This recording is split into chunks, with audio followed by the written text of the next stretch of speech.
ఓం నమో నారాయణాయ. ఈరోజు మనం విష్ణు సహస్రనామాలు వాటి అంతరార్థాల్లో శ్లోకం 19, 20, 21 చూద్దామండి. మొదటిగా శ్లోకం 19 ఒకసారి పలుకుదామండి. మహాబుద్ధిర్మహావీర్యో మహాశక్తిర్మహాద్యుతిః అనిర్దేశ్య వపుశ్రీమాన్ అమేయాత్మా మహాదృదృక్. మొదటి పదం మహాబుద్ధి. మహాత్ముడు అత్యంత మేధో సంపన్నుడు కావున ఆయన్ని మహాబుద్ధికి అని పిలిచెదరు. మహావీర్య సృష్టించు కార్యములందును రక్షణాభారమునందును సంహార క్రియయందును తేజము బలం రూపముగా ఉండి ప్రకాశించు మూర్తి కావున ఆయనని మహావీర్యగా పిలిచెదరు. తర్వాత మహాశక్తి. శక్తి అనగా శారీరక మానసిక ధైర్యయుక్త బలము. అట్టి శక్తిని ధరించి తనను వ్యతిరేకించు అధర్మ మార్గానుసారులను నిర్జించు దివ్యమూర్తిని మహాశక్తి అని పిలిచెదరు. తర్వాత మహాద్యుతి. అంతర్బహి అనగా లోపల మరియు బయట ప్రదేశములందల్లా.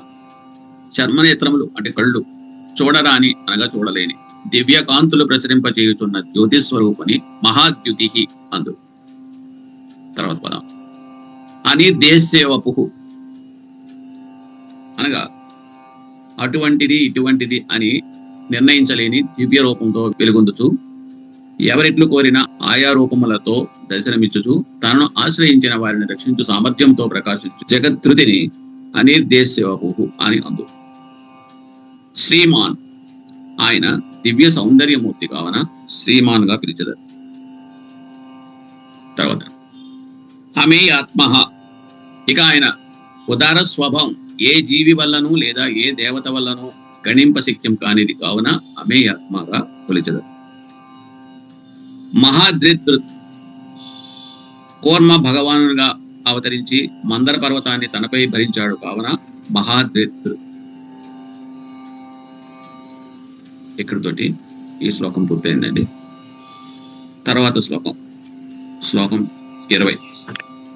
ఇదొకసారి పలుకుదాం.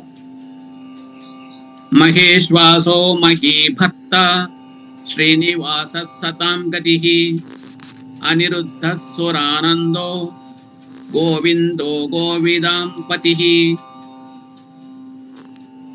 మహేశ్వాసో అనగా సర్వస్వాన్ని స్వాధీనం చేసుకోగల మహాధనుస్సు సర్వేశ్వరుని చేతిలో సర్వదా శోభిల్లుతూ ఉంటుంది.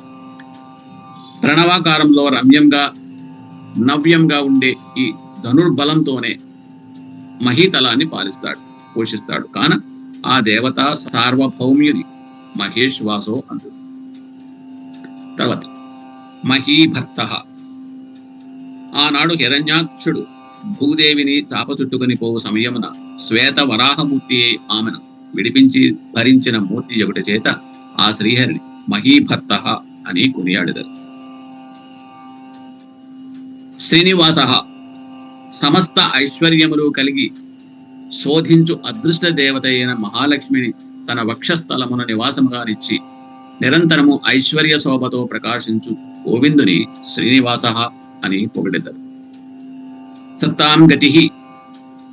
తనను నమ్మి సమస్తము త్యజించి శరీరాది సుఖములు వదిలి సంచరించు సాధు సజ్జనులకు ఆధారభూతుడై అనుక్షణము వారి రక్షణాభారం వహించిన పురుషోత్తముని సతాం గతి అని స్తుతించెదరు. తర్వాత అనిరుద్ధ. శుద్ధ భక్తియుత సేవకు తప్ప మరి దేనికి లొంగని వానిగా అనిరుద్ధ అని కొనియాడెదరు.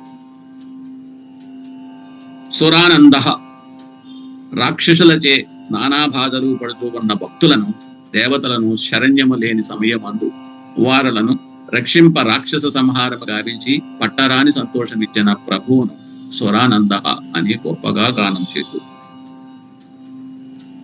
తర్వాత గోవింద.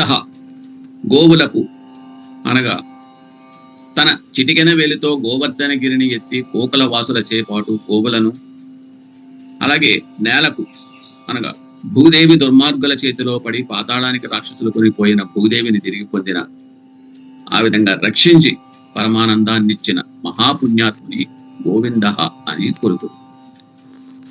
గోవిందాం పతి, తన దివ్య తేజస్సుతో తన భక్తుల దారిలోని ఆటంకాలను తొలగించే ప్రభువుని గోవిందాంపతి అని స్తుతింతురు. శ్లోకం 21 ఒకసారి పలుకుతామండి. మరీచిత్తమనోహంసస్ సుపర్ణో భుజగోత్తమః హిరణ్యనాభః సుతపా పద్మనాభ ప్రజాపతి. మొదటిగా మరీచి అనగా ఎవరి మహా తేజకాంతులు లోకాలోకముల నిండి ప్రకాశమానములై సంచరించునో అట్టి మహా తేజోనిధిని మరీచిహి అని కీర్తింతురు. కిరణాలు వెలుగునిస్తాయి, వెలుగు మెలకువనిస్తుంది, మెలకువ తెలివినిస్తుంది. తర్వాత పద దమనః, తన్ను విడివక ధ్యానించుచు సేవించు వారులకు ఏ విధమైన ఆటంకములు రాకుండా శాసించు జగత్ ప్రభువుని దమనః అని తలతురు. తర్వాత పద సుపర్ణో భుజగోత్తమః అనగా కిరణాల వెలుగుతో మేల్కొన్న తెలివితో చెలిమితో కలిమితో నేల మీద ప్రాకే పాము కూడా అంతరిక్షంలో గరుడ పక్షిలా ఎగురుతుంది. గరుత్మంతునిపై ఎక్కి పయనించే పరమాత్ముడే పన్నగశాయి పవళిస్తాడు. చక్కని రెక్కలతో చుక్కలకు సమీపంగా ఎగరగల సుపర్ణునిలో ఉన్న ఐశ్వర్యమే ప్రక్క బలంతో ప్రాకులాడే పాముల సామిలో కూడా ఉంది. అంటే విష్ణు భగవాను రూపంలో అనంత శేషునిపై శయనించి ఉంచువాడు అనగా భుజగోత్తమ, గరుడునిపై పయనించేవాడు సుపర్ణ. హిరణ్యనాభః సుతపాః పద్మనాభః ప్రజాపతి అనగా శ్రీహరి గర్భంలో హిరణ్యం అంటే బంగారం ఉంది. హిరణ్యంలా పరమరమ్యంగా కనిపించే అతని నాభిస్థలమ లోక కళ్యాణం చేకూర్చగలదు. ఎంత తీసినా తరగని బంగారం అతని బొట్టులో కూరుకుని ఉంది. సుతపాహ, అది తపసంపన్నులకే కనిపిస్తుంది. రారా తండ్రి అని పిలుచుకున్న దశరథుడు, పాలబుగ్గల పసిడి చక్కెరని ముద్దాడిన కౌశల్య, మన్ను తిన్న నోటిలో మహామహిని పూచిన యశోద అందరూ ఈ తపస్సంపన్నులే. ఈ విధంగా మొత్తం 3 శ్లోకాలకు అర్థాలు పూర్తయినాయండి. ఓం నమో నారాయణాయ.